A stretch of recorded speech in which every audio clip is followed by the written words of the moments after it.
എല്ലാവർക്കും നമസ്കാരം. പൃഥ്വി വ്ളോഗ്സിലേക്ക് സ്വാഗതം. ഇന്ന് ഞാൻ പപ്പായ വെച്ചിട്ടുള്ളൊരു കറിയാണ് ഇന്നത്തെ ലഞ്ചിന് ഞാൻ ഉണ്ടാക്കുന്നത്. അതായത് നമ്മൾ പപ്പായ വെച്ചിട്ട് ഒരുപാട് കറികളൊക്കെ തോരൻ വയ്ക്കും, പിന്നെ ഒഴിച്ചു കറിയായിട്ട് വയ്ക്കും, ഒരു സൈഡ് ഡിഷായിട്ട് വയ്ക്കും. പിന്നെ ഏതിലും വേണമെങ്കിൽ നമുക്ക് പപ്പായ ഇടാം. തോരൻ വയ്ക്കാം, അവിയലിലിടാം, സാമ്പാറിലിടാം, പിന്നെ എരിശ്ശേരി ഉണ്ടാക്കാം. എരിശ്ശേരിക്ക് പരിപ്പിട്ട് വയ്ക്കാം, പയറിട്ട് വയ്ക്കാം, അങ്ങനെ എന്തിൽ വേണമെങ്കിലും ചേരും. പക്ഷേ അതുപോലെ തന്നെ ഇത് പപ്പായ പഴുത്താലും നല്ലതാണ്. പക്ഷെ എനിക്ക് പപ്പായ പഴുത്തത് ഇഷ്ടമല്ല. ഞാൻ ഇതിനു മുമ്പ് ഒരു വീഡിയോയിൽ പറഞ്ഞിട്ടുണ്ട്. കറി വെച്ചാൽ എനിക്ക് ഭയങ്കര ഇഷ്ടമാണ്, എങ്ങനെ വെച്ചാലും കുഴപ്പമില്ല. അപ്പം ഞാൻ ഇന്ന് വയ്ക്കുന്നത് തികച്ചും വ്യത്യസ്തമായിട്ടുള്ളൊരു കറിയാണ്. ഇത് ചോറിനും പറ്റും, അതുപോലെ തന്നെ ചപ്പാത്തിക്കോ പൂരിക്കോ പൊറോട്ടയ്ക്കോ ഒക്കെ പറ്റും. അപ്പോൾ അതെങ്ങനെയാണ് ഞാൻ ഉണ്ടാക്കുന്നതെന്ന് കാണിച്ചു തരാം. നമ്മുടെ വീഡിയോയിലേക്ക് പോകാം, വരും. ഇവിടെ ഞാൻ ഒരു ചെറിയ പപ്പായ എടുത്തിട്ടുണ്ട്. ചെറുത് നോക്കിയെടുത്തതല്ല, ചെറുതേ ഉള്ളൂ, അപ്പോൾ അതുകൊണ്ട് അതെടുത്തിട്ടുണ്ട്. ഇതൊരു വ്യത്യസ്തമായ ഒരു കറിയാണ് ഞാൻ വയ്ക്കുന്നത്. നോക്കാം എങ്ങനെയാണെന്ന്. ആദ്യം തന്നെ നമുക്കിതിൻ്റെ തൊലിയൊക്കെ ചെത്തിക്കളഞ്ഞ് എടുക്കാം.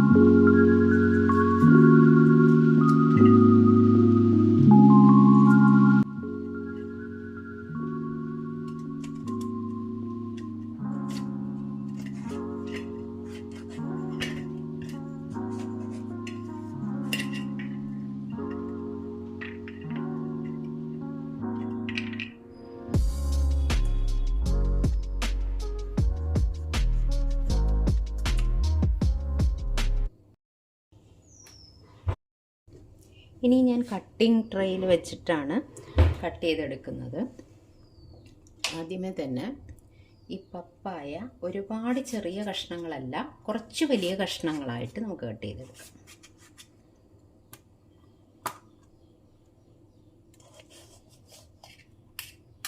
കണ്ടോ, ഇത്രയും വലിപ്പമുള്ള കഷ്ണങ്ങളായിട്ട് കട്ട് ചെയ്തെടുക്കാം.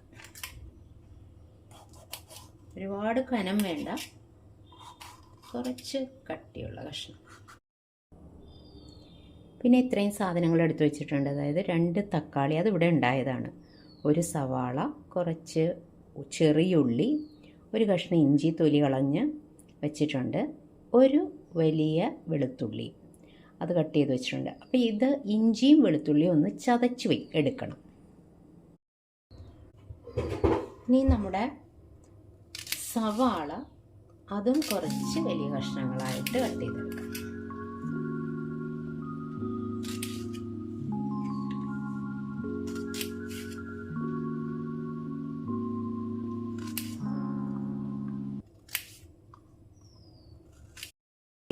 കട്ട് ചെയ്ത് വെച്ചിട്ടുണ്ട്.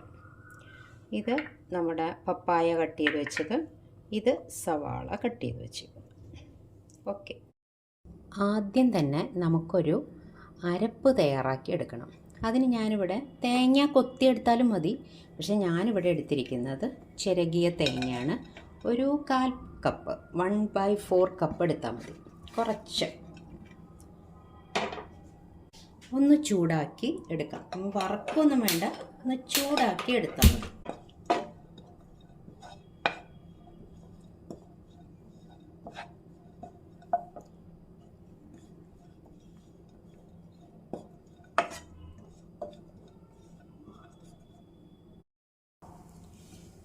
തേങ്ങ നമ്മൾ ചൂടായി വന്നിട്ടുണ്ട്. ഒരുപാട് ബ്രൗൺ നിറമൊന്നും ആവണ്ട, ഒരു ചെറുതായിട്ടൊന്ന് ചൂടായി കിട്ടിയാൽ മതി.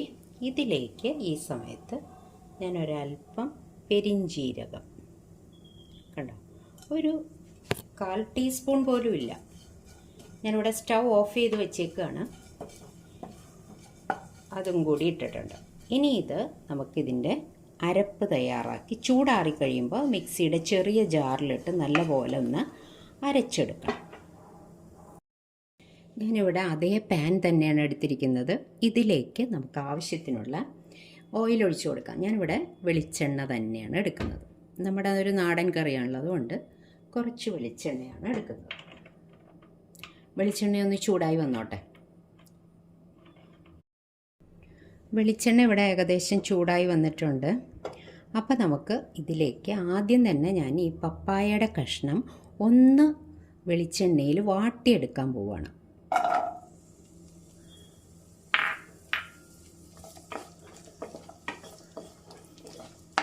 ഒരു മീഡിയം ഫ്ലെയിമിൽ ഇട്ടാൽ മതി.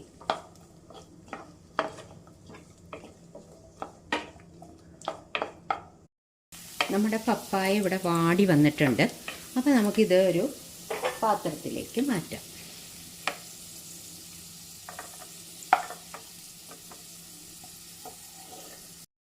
കണ്ടോ, ഒന്ന് വാടി കിട്ടിയിട്ടുണ്ട്. ഇനി ഇത് മാറ്റി വയ്ക്കാം. ഇനി നമ്മൾ വാട്ടിയെടുക്കാൻ പോകുന്നത് സവാള കട്ട് ചെയ്ത് വെച്ചത്. ഇത് ഒന്ന് ജസ്റ്റ് ഒന്ന് വാട്ടി എടുക്കാം. ഒന്ന് സോട്ട് ചെയ്താൽ മതി.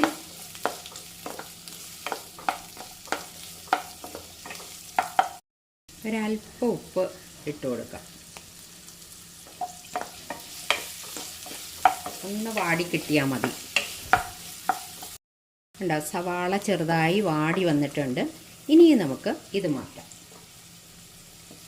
നമ്മുടെ പപ്പായയുടെ പാത്രത്തിലേക്ക് തന്നെ മാറ്റിയെടുത്താലും മതി. ഇനി നമ്മൾ ഇതിനകത്ത് കുറച്ച് വെളിച്ചെണ്ണ ഉണ്ട്. വേണമെങ്കിൽ നമുക്ക് അല്പം വെളിച്ചെണ്ണ കൂടി ചേർത്ത് കൊടുക്കാം. പക്ഷേ ഇത് മതി, നമുക്ക് വേണമെങ്കിൽ പിന്നെ ഒഴിച്ചു കൊടുക്കാം. ഇതിലേക്ക് ഇഞ്ചി ചതച്ചതിട്ടു, വെളുത്തുള്ളി ചതച്ചതിട്ടു,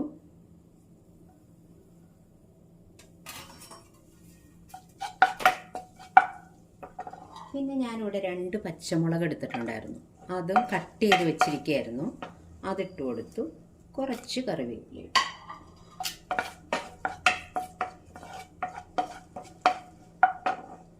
അല്പം വെളിച്ചെണ്ണ കൂടി നമുക്ക് ആവശ്യം വന്നിട്ടുണ്ട്. അപ്പം അതുകൂടി ഒഴിച്ചു കൊടുക്കാം. അല്പം മതി.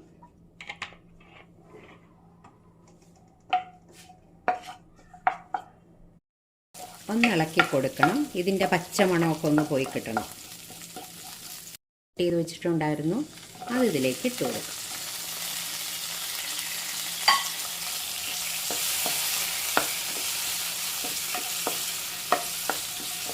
ഇത് നല്ലപോലൊന്ന് വാടി വരണം.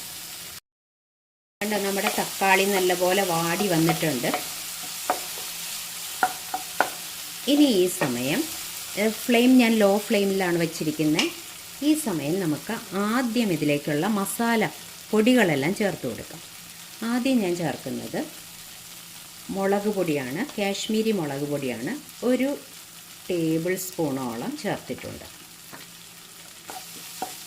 നല്ലപോലെ ഒന്ന് ഇളക്കി കൊടുക്കണം. ലോ ഫ്ലെയിമിൽ തന്നെ വെച്ചാൽ മതി കേട്ടോ.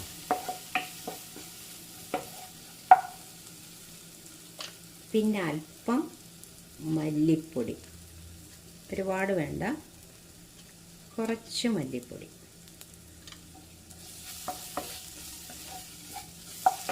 ഒരു 1/2 ടീസ്പൂണോളം മല്ലിപ്പൊടി ചേർക്കാം.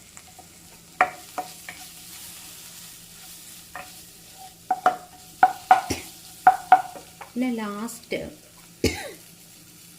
മഞ്ഞൾപ്പൊടി, അതൊരു 1/2 ടീസ്പൂൺ.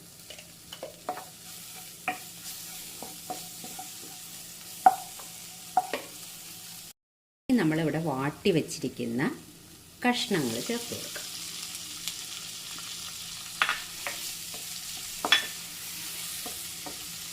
നല്ലപോലെ ഒന്ന് ഇളക്കി യോജിപ്പിച്ച് കൊടുക്കണം.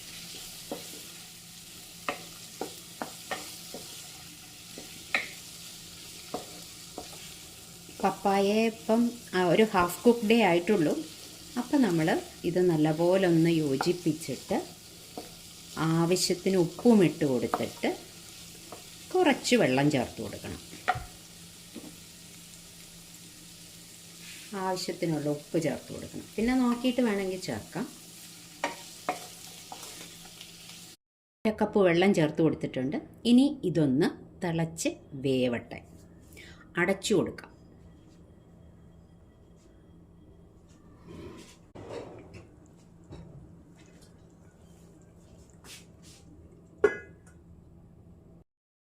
ഇപ്പോൾ തിളച്ചൊരു വിധം നമ്മുടെ പപ്പായ കഷ്ണങ്ങളൊക്കെ വെന്ത് വന്നിട്ടുണ്ട്.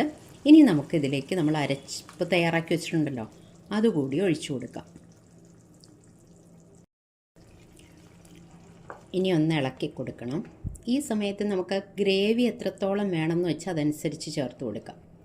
അപ്പോൾ കുറച്ച് ലൂസായിട്ടുള്ള കറിയാണ് നമുക്ക് വേണ്ടതെങ്കിൽ അങ്ങനെ കുറച്ചും കൂടെ വെള്ളമൊക്കെ ചേർത്ത് കൊടുക്കാം. അല്ല ഒരു സൈഡ് ഡിഷാണ് വേണ്ടതെങ്കിൽ അതനുസരിച്ച്. നമ്മളിതിൽ പുളിയൊന്നും ചേർക്കുന്നില്ല, തക്കാളിയുടെ ഒരു പുളി ഉണ്ടാവും. അപ്പോൾ ഞാനിപ്പോൾ ഇത് ചോറിന് കൂട്ടാനായിട്ടാണ് ഉണ്ടാക്കുന്നത്. ഇത് വേണമെങ്കിൽ ചപ്പാത്തിക്കോ പൊറോട്ട, അപ്പം, ഇടിയപ്പം ഇതിനൊക്കെ വേണമെങ്കിൽ കഴിക്കാം, കൂട്ടി കഴിക്കാം. ഇനി ഇതിൽ കിടന്ന് നല്ല പോലെ ഒന്ന് തിളച്ച് ഇതുമായിട്ടൊന്ന് യോജിക്കട്ടെ. നമ്മുടെ കറി റെഡിയായി വന്നിട്ടുണ്ട്. ആവശ്യത്തിന് ഗ്രേവി ഉണ്ട്, കണ്ടോ? പക്ഷേ ഒന്ന് കുറുകിയ പോലെയാണ്, ഞാൻ അങ്ങനെയാണ് വെച്ചത്. ഇനി ഇതിലേക്ക് വേണമെങ്കിൽ പച്ച വെളിച്ചെണ്ണ വെറുതെ ഒഴിച്ചു കൊടുത്താൽ മതി. ഞാനിവിടെ കടുക് വറുക്കുന്നില്ല, പക്ഷേ കുറച്ച് ഉള്ളി ഇവിടെ കട്ട് ചെയ്ത് വെച്ചിട്ടുണ്ട്. അത് വെളിച്ചെണ്ണയിലൊന്ന് മൂപ്പിച്ച് ഉള്ളിയും ഒരു വറ്റൽ മുളകും കൂടെ മൂപ്പിച്ച് കറിവേപ്പിലയും കൂടെ മൂപ്പിച്ച് ഇതിലേക്ക് ഇട്ട് കൊടുക്കാൻ പോവുക.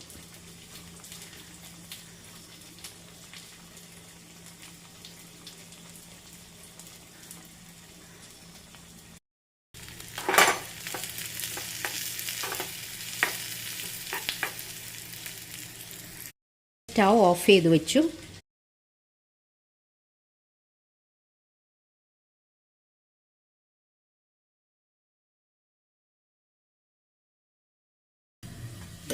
ഇതിലേക്ക് ഇട്ട് കൊടുക്കണം. വേണമെങ്കിൽ നമുക്ക് അല്പം ഗരം മസാല ചേർത്ത് കൊടുക്കാം. നമ്മളിപ്പോൾ ചപ്പാത്തിക്കൊക്കെയാണ് കൂട്ടി കഴിക്കുന്നതെങ്കിൽ ഇത്തിരി ഗരം മസാലയും കൂടി ഇട്ടാൽ നല്ല ടേസ്റ്റാണ്. ഞാനിപ്പം ചോറിനാണ് മെയിനായിട്ട് ഉണ്ടാക്കിയത്, അതുകൊണ്ട് ഞാനിതിൽ ഗരം മസാല ചേർക്കുന്നില്ല.